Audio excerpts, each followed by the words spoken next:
Hello students, तो कैसे हैं आप सब। आज अपन इन्वर्स ट्रिग्नोमेट्री को और आगे कंटिन्यू करेंगे।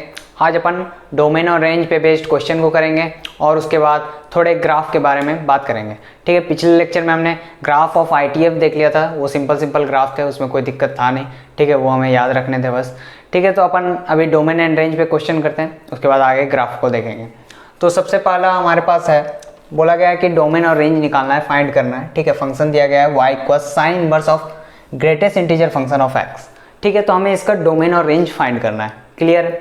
तो साइन इनवर्स x का तो अपन को डोमेन और रेंज मालूम है, क्या होता है, x बिलोंग्स टू -1 to 1 और y बिलोंग्स टू -π/2 to π/2। तो ठीक है, तो हमें ये निकालना है। तो x की जगह में यहाँ पे क्या है, GIF ऑफ x। तो ये हो गया x के जगह में अपन लिख दिए GIF को।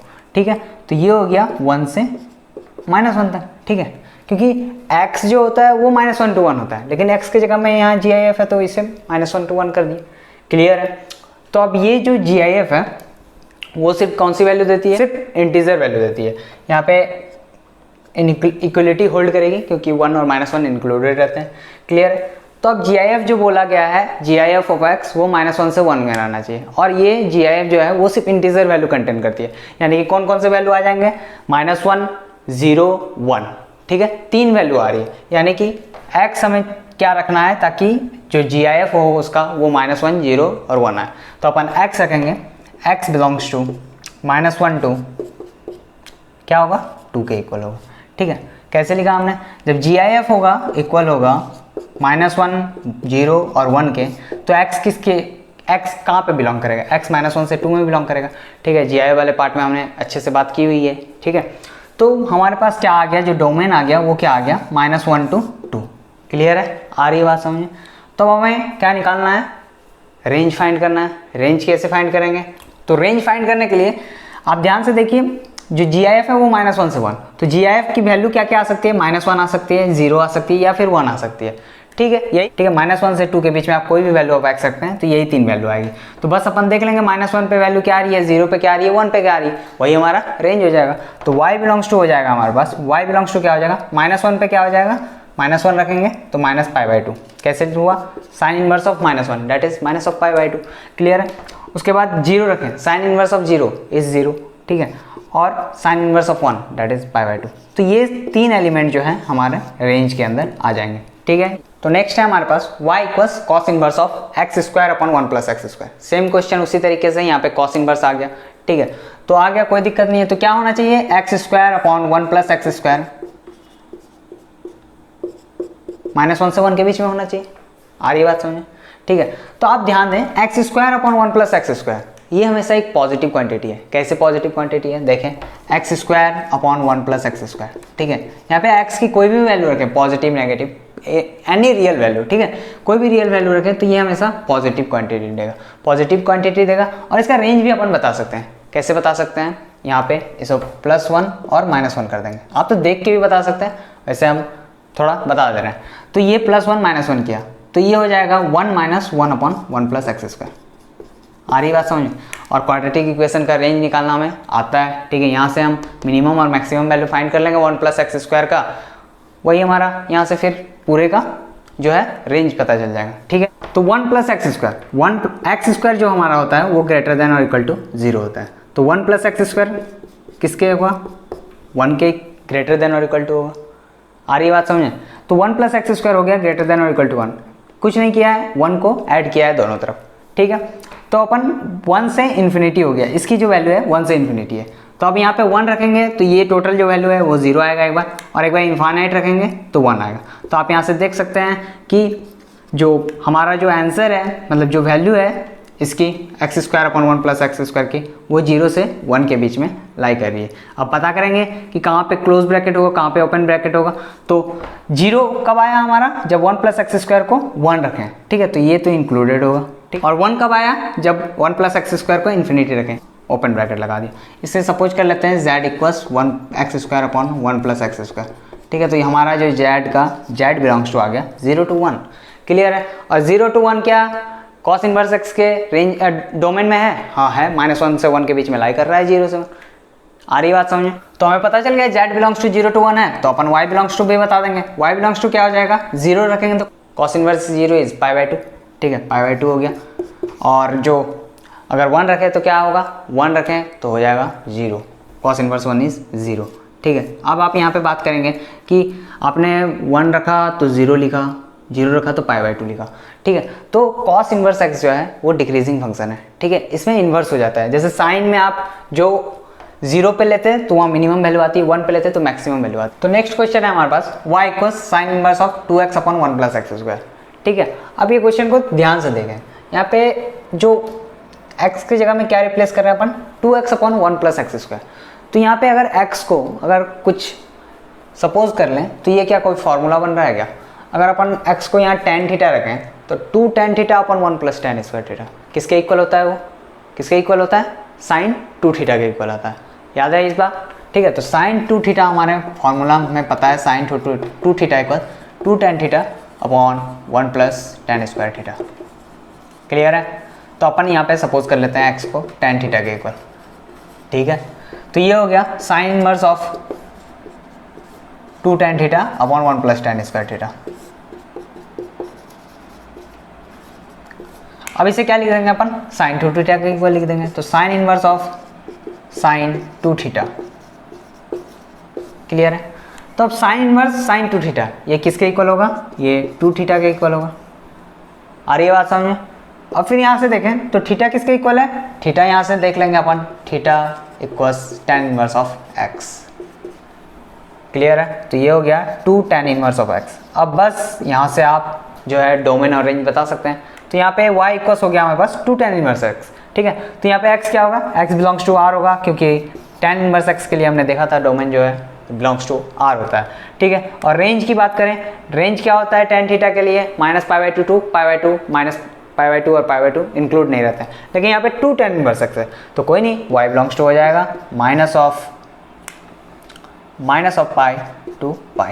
तो ये हमारा रेंज आ गया और ये जो है वो डोमेन हो गया, क्लियर है। तो ये हमें देखना है, ये क्लिक कर जाना चाहिए, ठीक है। जैसे ही इस तरह के कहीं दिखें, अगर कॉस में रहा तो कॉस वाले फॉर्मूला में लग सकता है, ठीक है। वहाँ पे x को tan थीटा पुट करेंगे तो क्या पता वो cos 2 थीटा बन जाए, क्लियर है। ये सारी बातें को ध्यान रखेंगे, ठीक है। आगे बढ़ते हैं। तो नेक्स्ट है हमारे पास y equals cos inverse of x² + 1 / 2x, ठीक है। तो यहाँ पे सबसे पहले अपन देखेंगे कि क्या कोई फार्मूला लग जाएगा, अगर x को कोई चीज़ से रिप्लेस कर दें तो क्या कोई फार्मूला आ जाएगी क्या। तो यहाँ पे उस तरह से तो कुछ बनता हुआ दिख नहीं रहा है, ठीक है। cos 2 थीटा में इसे कन्वर्ट नहीं कर पा रहे हैं, ठीक है। तो कोई दिक्कत नहीं है, नहीं कर पा रहे हैं तो अपन को जो आता है वही करेंगे। तो x² + 1 / 2x को अपन 1 और -1 के बीच में रख दिया, ठीक है। यहाँ से x की वैल्यू को निकालेंगे, ठीक है, अलग अलग कर लेते हैं। तो x² + 1 / 2x ग्रेटर देन और equal to 1 and x² + 1/2x जो है वो ग्रेटर देन और इक्वल टू -1, सॉरी ये लेस देन और इक्वल टू 1 होगा, ठीक है। तो ये हो गया x² + 1 लेस देन और इक्वल टू 2x, क्लियर है। तो ये हो गया x² + 1 - 2x लेस देन और इक्वल टू 0, ठीक है। तो ये क्या लिखा हुआ है, x - 1 का होल स्क्वायर, क्लियर है। तो x - 1 का होल स्क्वायर जो है वो लेस देन और इक्वल टू 0 है, आ रही है बात समझ में। और यहाँ से देखें तो ये हो जाएगा x² + 1 ग्रेटर देन और इक्वल टू -2x। तो ये हो गया x² + 1 + 2x ग्रेटर देन और इक्वल टू 0, यानी कि x + 1 का होल स्क्वायर जो है वो ग्रेटर देन और इक्वल टू 0, ठीक है। तो ये है x + 1 का होल स्क्वायर ग्रेटर देन और इक्वल टू 0। तो ये तो हमेशा के लिए ट्रू है, कोई भी वैल्यू ऑफ x के लिए ये ट्रू है, ठीक है। तो यहाँ से हमारे पास आ गया x बिलोंग्स टू r। अब यहाँ पे देखें x - 1 का होल स्क्वायर लेस देन और इक्वल टू 0, मतलब यहाँ पे ड्रॉ कर लेते हैं लाइन, 1 रख दिया, 1 के आगे रखें कोई वैल्यू तो पॉजिटिव आएगी, ठीक है। पीछे रखें तो भी पॉजिटिव आएगी, और 1 पे रखें तो 0 आएगी, ठीक है। तो हमें कौन सा वाले पार्ट लेना है, या तो 0 वाले लेना है या फिर नेगेटिव वाले लेना है, लेकिन यहाँ नेगेटिव तो कोई है ही नहीं तो 0 वाले सिर्फ ले लेंगे। तो x इक्वल्स हो जाएगा 1, यहाँ से सिर्फ आया हमारा x इक्वल्स 1 और यहाँ से x बिलोंग्स टू r। अब इन दोनों में एंड है, मतलब इंटरसेक्शन है, ठीक है। इन दोनों का अपन इंटरसेक्शन ले लेंगे, तो इंटरसेक्शन लेंगे तो क्या आ जाएगा हमारा x की वैल्यू 1 के इक्वल आ जाएगी, मतलब एक ही वैल्यू आएगी, ठीक है। तो अब x के लिए x को 1 रख कर देख लेंगे कि y की वैल्यू क्या आ रही है। अगर x को 1 रखें तो y क्या आ रहा है, cos इनवर्स ऑफ 1 का स्क्वायर + 1/2 × 1। तो क्या आ गया ये, cos inverse of 2/2 that is cos inverse of 1, cos inverse 1 यानी कि 0, क्लियर है, cos 0 इज़ 1 तो cos इनवर्स ऑफ 1 इज़ 0, तो y आ गया हमारे पास 0 और x आ गया 1 के इक्वल।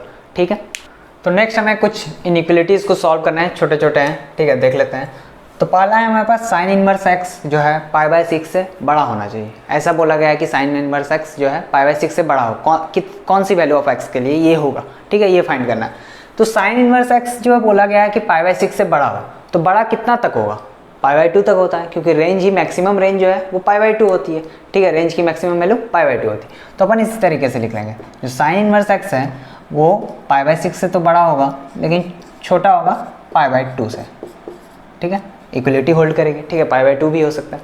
तो अब नेक्स्ट हमें x की वैल्यू फाइंड करनी है। क्या करेंगे कि x की वैल्यू आएगी, साइन ले लेंगे। ठीक है, तो साइन ले लेते हैं अपन, तो साइन ऑफ π/6, ठीक है, less than sine of sine inverse of x less than और इक्वल टू साइन ऑफ π/2। तो देख सकते हैं आप यहाँ पे साइन π/6 कितने के इक्वल आ गया, हाफ के इक्वल आ गया, लेस देन ये क्या आ गया x, लेस देन और इक्वल टू साइन π/2 1। तो x की वैल्यू आ गई हाफ से 1, जिसमें हाफ इंक्लूडेड नहीं है और 1 इंक्लूडेड। बहुत सिंपल है, ठीक है, आसानी से सॉल्व कर सकते हैं। ठीक है, अब नेक्स्ट देखेंगे tan इनवर्स ऑफ x जो बोला गया है वो -π/4 से π/6 के बीच में हो।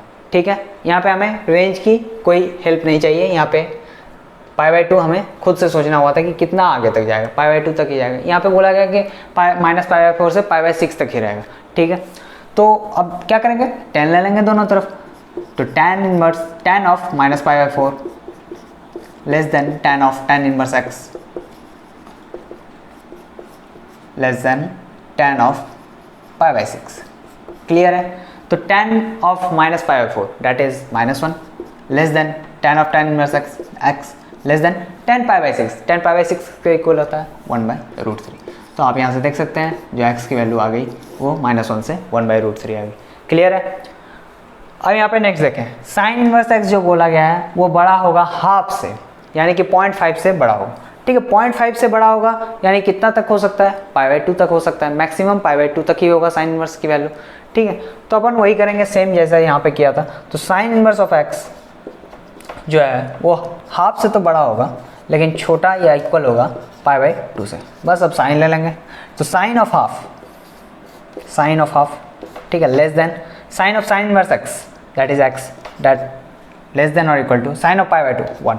तो साइन हाफ की वैल्यू तो हमें पता नहीं है, कोई दिक्कत नहीं है, साइन हाफ में ही रहने दें, और x की जो वैल्यू है वो साइन हाफ से 1 के इक्वल आ गई। ठीक है, अब आगे देख लेते हैं लास्ट, कॉस इनवर्स x जो है वो 0 से 2π के इक्वल बोला गया है कि 0 से 2π के बीच में कॉस इनवर्स x होना चाहिए। तो आप यहाँ पे ध्यान दें, कॉस इनवर्स x की जो मैक्सिमम रेंज है वो कितनी होती है, पाई के इक्वल होती है। तो यहाँ बोला है 2π तक, तो 2π तक तो होगी ही नहीं, मैक्सिमम कहाँ तक जा सकती है, पाई तक जा सकती है। तो यहाँ पे अपन लिख लेंगे कॉस इनवर्स x जो है 0 से पाई के बीच में ही लाई करेगा। ठीक है, कोई दिक्कत नहीं है। अब अपन क्या करेंगे, कॉस ले लेंगे, लेकिन यहाँ पे एक चीज़ ध्यान रखनी है, यहाँ पे जब आप कॉस लेंगे तो ये जो इनइक्वलिटीज़ है वो चेंज हो जाएगी। क्यों चेंज होगी, क्योंकि ये डिक्रीजिंग फंक्शन है, इनइक्वलिटी चेंज हो जाएगी कॉस लेंगे अपन तब। आ रही बात समझे, तो लेते हैं अपन कॉस ऑफ 0। ठीक है, अब हो जाएगा ये greater than cos of cos inverse x greater than और equal to cos of pi. तो क्या आ गया, cos of 0 is 1 greater than x greater than और equal to cos of pi is -1। तो x आ गया हमारे पास 1 से -1 के बीच में। क्लियर है, आ रही बात समझ में। अगर आप यहाँ इनइक्वलिटी जो है वो चेंज अगर नहीं करते हैं तो ये आ जाता -1, यहाँ पे x जो आता वो 1 से बड़ा आता लेकिन छोटा होता -1 से, वो पॉसिबल ही नहीं था, आप ऐसे भी देख सकते हैं। ठीक है, तो नेक्स्ट है हमारे पास log of tan inverse of x - 1 to the base π/4 greater than और इक्वल टू 1। ठीक है, ये होना चाहिए, हमें x की वैल्यू बतानी है, किन किन x की वैल्यू के लिए log of tan inverse of x - 1 to the base π/4 जो है ग्रेटर देन और इक्वल टू 1 हो। ठीक है, कोई दिक्कत नहीं है। तो log है तो सबसे पहले अपन डोमेन डिफाइन कर लेंगे log की। ठीक है, तो क्या होगा, tan इनवर्स ऑफ x - 1 क्या होता है, वो ग्रेटर देन 0 होना चाहिए। आ रही है बात समझ में, tan इनवर्स ऑफ x - 1 जो है वो ग्रेटर देन 0 होना चाहिए। अब यहाँ से x की वैल्यू फाइंड करेंगे, तो tan ले लेते हैं दोनों तरफ, tan inverse of x - 1 greater than 0। ठीक है, tan ऑफ 0, ठीक है, tan ऑफ 0। तो यहाँ से देख के बताएं क्या आ जाएगा, x - 1 ग्रेटर देन tan 0 क्या होता है, 0 के इक्वल आता है। यहाँ से आ गया हमारे पास x ग्रेटर देन 1। इक्वेशन 1 दे देते हैं, ठीक है। अब इसे सॉल्व करते हैं, तो यहाँ से देखें tan inverse of x minus 1 किसके इक्वल होगा, लेस देन और इक्वल टू पाई बाई 4। क्यों 1 लेस देन और इक्वल टू, क्योंकि जो बेस है पाई by 4 is less than 1, so inequality जो है वो चेंज हो गई, ठीक है। तो लेस देन और इक्वल टू पाई बाई 4 हो गया, ठीक है। तो अब अपन tan इनवर्स x माइनस 1 को पाई बाई 4 से छोटा या उसके इक्वल बता रहे हैं, लेकिन ठीक है छोटा या उसके इक्वल बताना, लेकिन कितना मिनिमम कितना वैल्यू हो सकती है tan इनवर्स x की, माइनस ऑफ पाई बाई 2, ठीक है, लेकिन इंक्लूडेड नहीं होगा। याद आ रही है रेंज tan इनवर्स x की, ठीक है। तो इसे अपन कर लेंगे लेस देन और equal to minus of pi by 2, clear है, क्योंकि ये मिनिमम कितना जाएगा हमें पता है, मिनिमम माइनस पाई बाई 2 तक ही जाएगा, ठीक है। इक्वलिटी होल्ड नहीं करेगी, सॉरी। अब क्या करेंगे, tan ले लेंगे, ठीक है, tan of minus pi by 2, ठीक है। tan है तो इनइक्वलिटी चेंज नहीं होगी, tan inverse of x minus 1,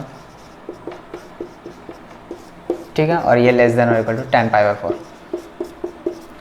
तो यहाँ से वैल्यू क्या आ जाएगी, tan of minus pi by 2 is minus of infinite less than tan inverse x minus 1, और ये हो जाएगा लेस देन और इक्वल टू 1, ठीक है। तो यहाँ से x आ जाएगा हमारे पास लेस देन और equal to 2 greater than minus infinite, तो x की वैल्यू आ जाएगी माइनस इनफाइनाइट टू 2 यहाँ से, और यहाँ पे है x ग्रेटर देन 1। फिर दोनों का क्या करेंगे, इंटरसेक्शन ले लेंगे और फाइनल आंसर को निकालेंगे।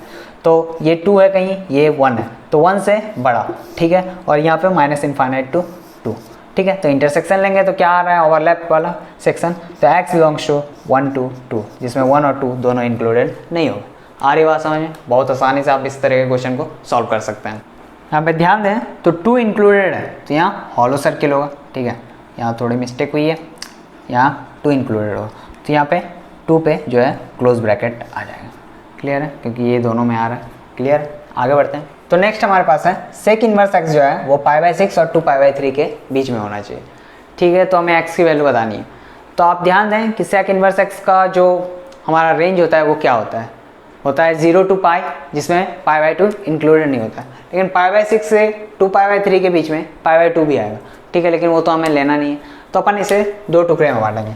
तो सेक इनवर्स x जो है वो एक बार हो जाएगा पाई बाई 6 से बड़ा और लेस देन पाई बाई 2, ठीक है, क्योंकि पाई बाई 2 इंक्लूड डिफाइन ही नहीं, वहाँ रेंज आता ही नहीं, ठीक है, इसलिए अपन ये कर रहे हैं। तो ये एक हो गया, और एक हो जाएगा sec inverse of x less than 2 pi by 3 और greater than of pi by 2, ठीक है। अब कोई दिक्कत नहीं है, अब दोनों को सॉल्व करेंगे, ठीक है। तो सेक ले लेंगे दोनों तरफ, तो sec of pi by 6 less than sec of sec inverse of x less than sec of pi by 2। Sec pi by 6 किसके इक्वल होता है, ये होता है 2 बाई रूट 3, ठीक है, लेस देन ये हो गया x, ठीक है, और ये less than sec of pi by 2, ठीक है।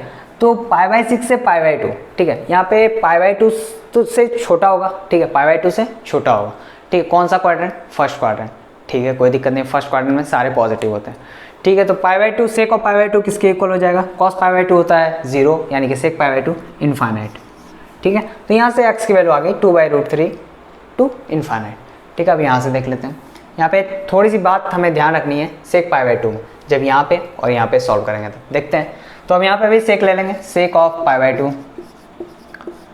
Greater than sec inverse x less than sec of sec inverse x less than sec of 2 pi by 3। तो अब यहाँ पे देखें सेक पाई बाई 2, यहाँ पे क्या वैल्यू आएगी, यहाँ पे इनफाइनाइट वैल्यू नहीं आएगी, क्यों नहीं आएगी, सेक पाई बाई 2 से बड़ा बोल रहा है, ठीक है, पाई बाई 2 से बड़ा होगा, ठीक है। तो pi by sec inverse x जो है वो पाई बाई 2 से बड़ा होगा, पाई बाई 2 से बड़ा मतलब जस्ट बड़ा, ठीक है, पाई बाई 2 प्लस मतलब सेकंड क्वाड्रेंट में से क्या होता है, नेगेटिव, यानी कि माइनस ऑफ इनफाइनाइट, ठीक है। अब ध्यान रखेंगे जब भी इस तरह के क्वेश्चन सॉल्व करेंगे, ये पाई बाई 2 प्लस है, ठीक है, और ये पाई बाई 2 माइनस है, पाई बाई 2 से जस्ट थोड़ा सा छोटा, ठीक है। तो ये हो गया minus infinite less than x, और ये sec 2 pi by 3, sec 2 pi by 3 minus 2, तो x आ गया यहाँ पे माइनस इनफाइनाइट टू माइनस 2, और यहाँ पे 2 बाई रूट 3 टू इनफाइनाइट। तो यहाँ पे ध्यान दीजिएगा, हमें क्या करना है, यूनियन लेना है। क्यों यूनियन लेना है, क्योंकि इसमें जो आंसर आया और इसमें जो आंसर आया दोनों में लेना है, ठीक है, क्वेश्चन में दोनों पूछा गया। अगर इंटरसेक्शन ले तो इसमें जो आंसर आया इसमें जो आंसर आया उसके कॉमन वैल्यू को लेना है, ऐसा नहीं करना है, ठीक है, यूनियन लेना है। तो यूनियन लेंगे अपन, तो ये हो गया -2 कहीं यहाँ होगा, और 2/√3 पॉजिटिव है यहाँ पे कहीं होगा, ठीक है। तो यहाँ पे बोला गया -∞ टू -2, ठीक है, इंक्लूडेड नहीं है। और यहाँ पे बोला गया है 2/√3 टू इन्फाइनाइट, 2/√3 टू इन्फाइनाइट। तो हमारा जो फाइनल आंसर आ जाएगा x belongs to -∞ to -2 union 2/√3 to infinite. Clear है? तो ये हमारा फाइनल आंसर होगा।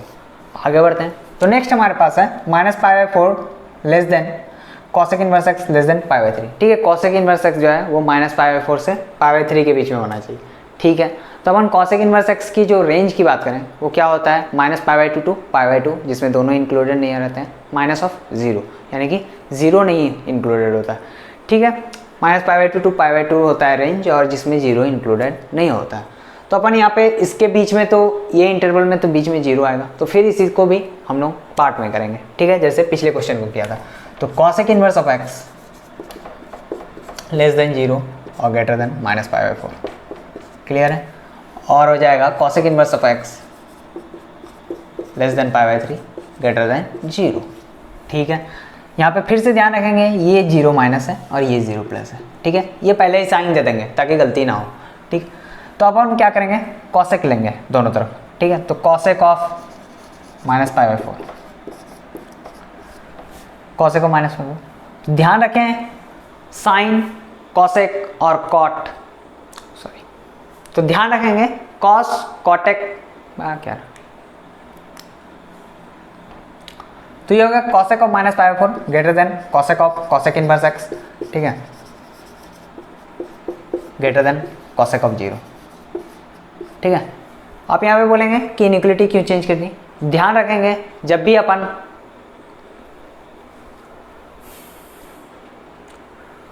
तो आप यहाँ पे बोलेंगे इनइक्वलिटी क्यों चेंज कर दी, तो ध्यान रखेंगे cosec, cos और cot में जब भी अपन वो सारे फंक्शन को लेंगे, जैसे यहाँ पे cosec लिया हमने, तो इनइक्वलिटी जो है वो चेंज हो जाएगी, ठीक है। ध्यान रखेंगे ये बात, ठीक है। cos, cot और cosec, ठीक है, 3 फंक्शन में ये ऐसा होता है, ठीक है। तो ये हो गया cosec ऑफ -π/4 कितना होता है -√2, ठीक है, greater than cosec of cosec inverse x greater than cosec 0 किसके इक्वल होगा, इन्फाइनाइट। लेकिन इन्फाइनाइट होगा तो क्या होगा, ठीक है, 0 माइनस 0 से छोटा, मतलब कौन सा क्वाड्रेंट, फोर्थ क्वाड्रेंट में cosec क्या होता है, cosec जो है वो माइनस नेगेटिव साइन का होता है, यानी कि माइनस ऑफ इन्फाइनाइट, ठीक है। बस ये जो बात है ये आपको ध्यान रखनी है, क्लियर है। और यहाँ पे देखें, यहाँ पे भी सेम cosec लेंगे, तो cosec लिए तो cosec ऑफ 0 प्लस, यानी कि 0 से थोड़ा सा बड़ा, फर्स्ट क्वाड्रेंट, ठीक है। cosec 0 क्या होता है, इन्फाइनाइट, ठीक है। तो cosec 0 इन्फाइनाइट हो गया, less than x, sorry inequality change हो जाएगी, और ये ग्रेटर देन ऑफ cosec ऑफ π/3 किसके इक्वल होगा, ये हो जाएगा 2/√3, ठीक है। अब दोनों आ गई। अब दोनों का क्या करना है, हमें यूनियन लेना है और डायरेक्ट आंसर को लिखना है, तो ले लेते हैं यूनियन। तो यहाँ पे है इन्फाइनाइट टू 2/√3, ठीक है, इन्फाइनाइट टू 2/√3, और यहाँ पे हो गया -√2 टू -∞ टू -√2, ठीक है। आप दोनों को यूनियन करके आप लिख देंगे x belongs to -∞ to -√2 union 2/√3 to infinite, clear है। तो ये हमारा फाइनल आंसर हो गया, ठीक है। तो आज के लेक्चर में बस इतना ही। हमने इनइक्वलिटीज़, डोमेन, रेंज के सारे क्वेश्चन को कर लिए, ठीक है। ये सारे क्वेश्चन आप फिर से दोबारा करें, और कोई भी जो सीट आप मटेरियल यूज़ कर रहे हैं उसके क्वेश्चन को फिर ट्राई करें, ठीक है। अगर कोई डाउट आता है आप कमेंट सेक्शन में ज़रूर पूछें, और ग्राफ वाला सेक्शन अपन अगले लेक्चर में डिस्कस कर लेंगे, ठीक है। तो अगर आपको ये वीडियो पसंद आए तो वीडियो को लाइक करें, हमारे चैनल को सब्सक्राइब करें। Thank you.